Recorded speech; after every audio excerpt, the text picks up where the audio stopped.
Hello everyone, welcome to my YouTube channel मज़ेदार education online में। तो आप सभी का एक बार फिर से स्वागत है आज के इस हमारे नए टॉपिक में।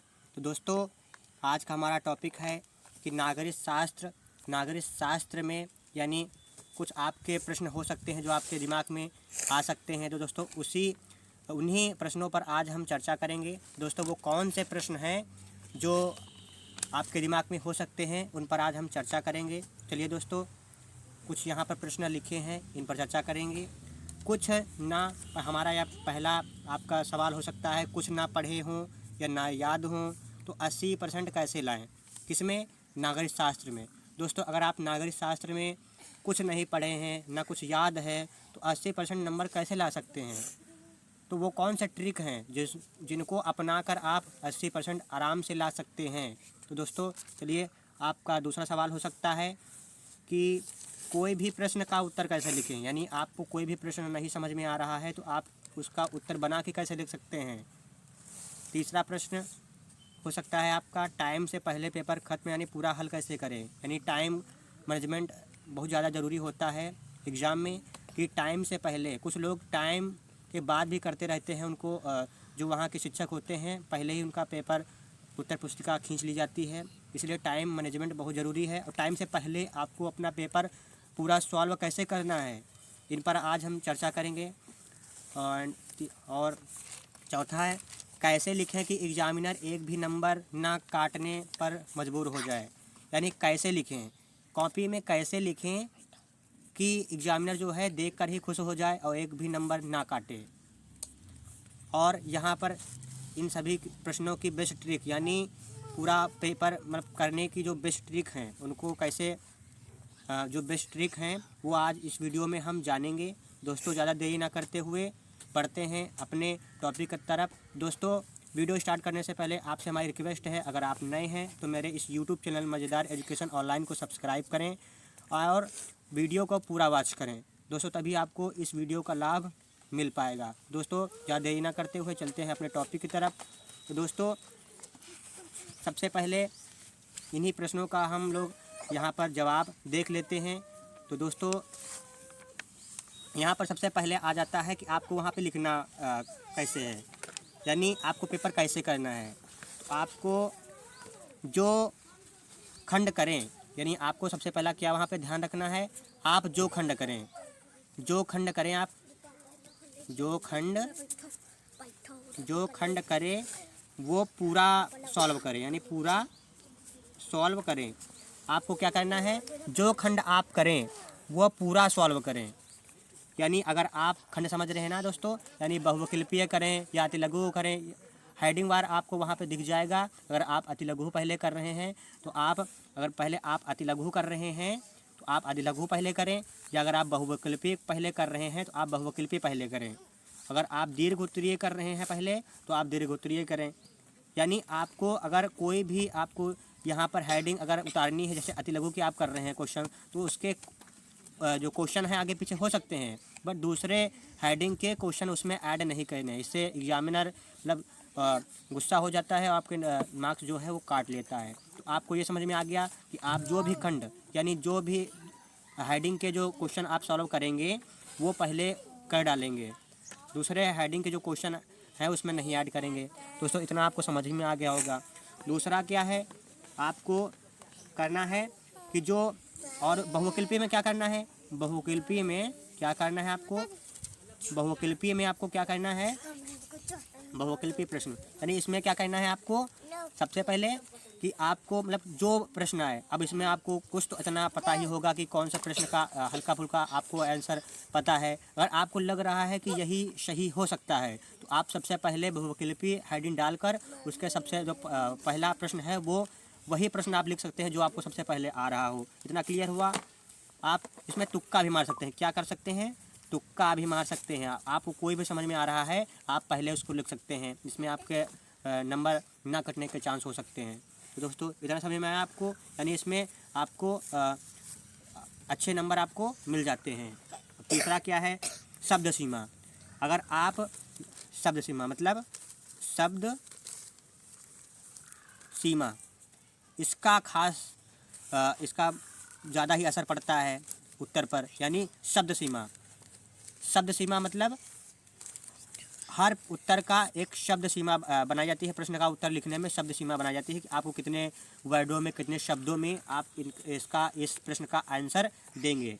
तो जैसे आप लोगों को बता देता हूँ कि जैसे वहाँ पे पेपर में आता है जो अति लघु के होते हैं, जो अति लघु उत्तरीय प्रश्न होते हैं, अति लघु उत्तरीय प्रश्न ये जो होते हैं ये आपके 10 शब्दों में आ जाते हैं।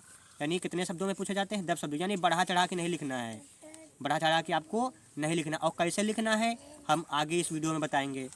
10 शब्दों में यानी आपको लिखना है, ज़्यादा 2 लाइनें बस, इससे ज़्यादा नहीं लिखना, 2-3 लाइनों से ज़्यादा आपको नहीं जाना है। अब यहाँ पे समझ लेते हैं लघु उत्तरीय प्रश्न। अब यहाँ पे आ गया लघु उत्तरीय प्रश्न। लघु उत्तरीय जो प्रश्न होता है ये कितने शब्दों, इसकी शब्द सीमा कितनी होती है? इसकी लगभग 50 शब्द। इसमें इसका उत्तर कितने शब्दों में लिखा जाता है? लगभग 50 शब्द। तो इसमें 50 शब्दों का वो होता है। इसमें मतलब कि फर्स्ट एंड सेकंड लघु उत्तरीय प्रश्न इसमें पूछे जाते हैं। मतलब फर्स्ट भी पूछ सकता है एंड मतलब कि सेकंड भी उसमें होते हैं। तो मतलब फर्स्ट जो होता है लघु उत्तरीय प्रश्न उसमें 50 शब्दों का उत्तर लिखना होता है। एंड सेकंड वाला कितना लिखना होता है लघु उत्तरीय का? उसमें लिखना होता है 100 से 125 शब्द।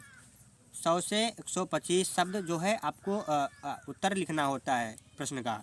यानी आपको समझ में आया लघु उत्तरीय जो प्रश्न आते हैं वो 2 चरणों में आते हैं। मतलब पहला फर्स्ट लघु उत्तरीय प्रश्न एंड सेकंड लघु उत्तरीय प्रश्न।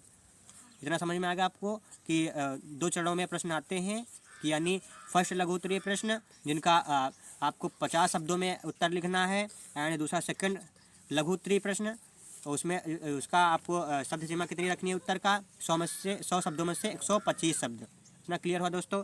उसके बाद आपको यहाँ पे दीर्घ उत्तरीय आ जाता है। क्या आ जाता है? दीर्घ उत्तरीय प्रश्न। यहाँ पे आ जाते हैं दीर्घ उत्तरीय प्रश्न। यहाँ पे इसकी शब्द सीमा क्या होती है आंसर लिखने की?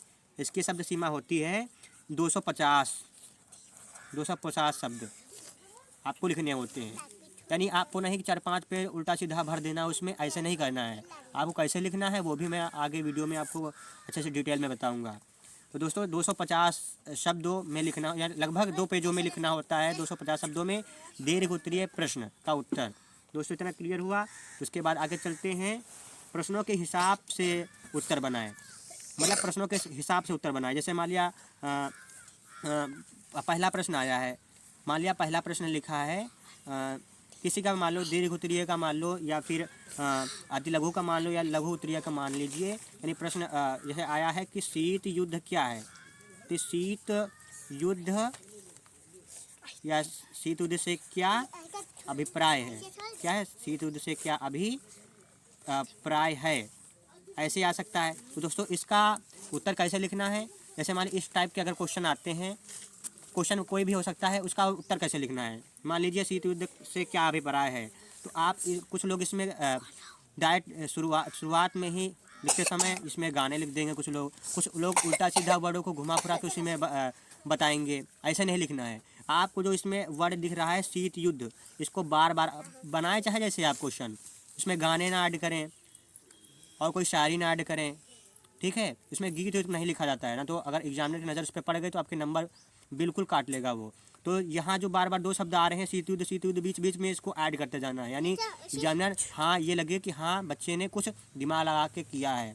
तो यानी जैसे हमारे शीत युद्ध से ऐसे बनाना है, शीत युद्ध से आशय यह है, अच्छे से बना के लिखना है। यानी एग्जामिनर को लगे कि बच्चों को याद है, अपने शब्दों में उसने यहाँ पर वर्णन किया है। दोस्तों ऐसा समझ में आया?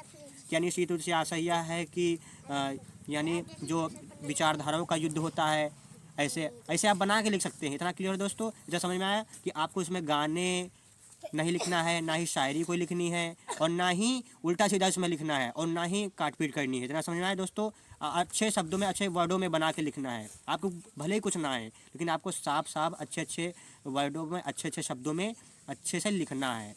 और यहाँ पे आपको प्रश्नों के हिसाब से, जैसे अति लघु प्रश्न है तो 10 शब्दों में देना है। यानी शब्द सीमा भी ध्यान रखनी है कि यानी किस हेडिंग का ये प्रश्न है, उसी हिसाब से शब्द सीमा के हिसाब से ही आपको उत्तर देना है। इतना दोस्तों क्लियर हुआ।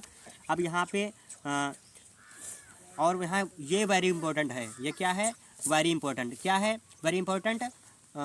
आपको जो आपकी काटा पीटी नहीं आपको करनी है, काटा पीटी नहीं करनी है। इससे क्या होगा कि आपके जो एग्जामिनर होते हैं वो पूरे नंबर काट लेंगे। यानी काटा पीटी करोगे तो एग्जामिनर नज़र वहीं पे जाएगी जहाँ पे आपने काटा पीटी की होगी। वो आपको नंबर देने वाला भी होगा है तो नंबर देने वाला भी होगा तो आपको नंबर नहीं देगा, वो उसमें से नंबर काट ही लेगा। तो दोस्तों काटा पीटी यानी काटा पीटी आपको उसमें नहीं कहनी है। इतना क्लियर हुआ दोस्तों।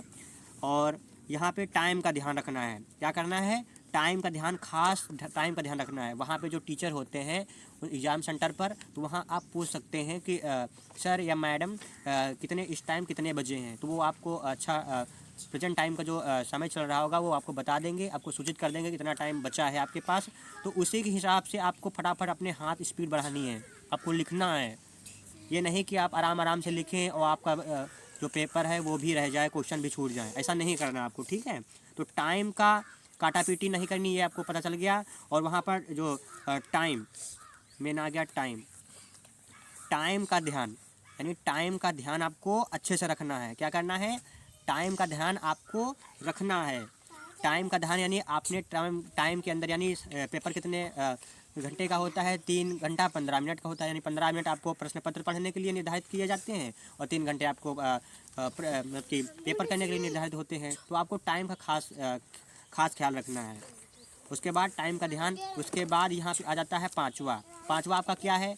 पाँचवा आपका यही है कि फास्ट राइट, यानी जल्दी लिखना है। राइटिंग अच्छी, तो राइटिंग अच्छी पर ध्यान देना ही, राइटिंग अच्छी आए, जल्दी लिखना है, लेकिन राइटिंग बिगड़े ना, ऐसी कोशिश करना है। क्योंकि राइटिंग के भी नंबर उसमें जुड़ते हैं, प्रभावित हो जाता है एग्जामिनर देखकर राइटिंग। तो जल्दी लिखना है। जल्दी लिखने का प्रयास करना, जल्दी लिखने का प्रयास करना है। इतना कि दोस्तों क्लियर हुआ, जल्दी लिखने का प्रयास करना है, ठीक है। ये इतना क्लियर हुआ। और उसके बाद आ जाता है आप वहाँ टाइम का, आपको पता चल गया कि आपको वहाँ पे टाइम मैनेजमेंट बहुत ज़्यादा ज़रूरी है। आपको टाइम का खास ख्याल रखना है। दोस्तों इतना आप पढ़ लीजिएगा, आपका नंबर इतना ध्यान में रखिएगा और आपके नंबर कहीं नहीं कटेंगे। मैं ये तो नहीं कट रहा आप टॉपर बन जाएंगे, क्योंकि टॉपर के लिए भाई देखो, भाई और बहनों, मतलब कि मेरे बहन जो भी वीडियो को देख रहा है, या भाई हो या बहन हो, देखो टॉपर बनने के लिए आपको कड़ी मेहनत करनी पड़ती है। आपको अच्छे से टॉपिक पढ़ने होते हैं, नोट्स बनाने पड़ते हैं। तो मैं ये तो नहीं कहता कि आप टॉपर बन जाएंगे, आपके यानी आप फेल नहीं होंगे, आपके अच्छे नंबर आ जाएंगे, यानी 80, 75 इस तरह के आपके अच्छे नंबर आ जाएंगे, ठीक है दोस्तों। और अगर आपको पढ़ना है कि शीत युद्ध लेसन अच्छे से आपको समझ में आए, तो आपको इस वीडियो के अंत में आपको एक वीडियो दिख जाएगी, उस पर आप क्लिक करके देख सकते हैं और आप शीत युद्ध लेसन अच्छे से समझ सकते हैं।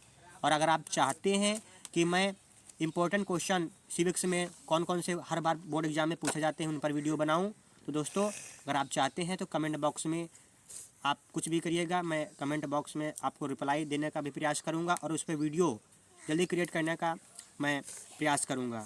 दोस्तों अगर आपको यह मेरी वीडियो पसंद आई हो तो दोस्तों मेरे चैनल को सब्सक्राइब करिएगा एंड वीडियो को लाइक करिएगा और कमेंट में कुछ भी प्यारा सा कमेंट कीजिएगा। तो दोस्तों चलते हैं और मिलते हैं एक नए टॉपिक के साथ। दोस्तों तब तक के लिए जय हिंद, जय भारत, वंदे मातरम।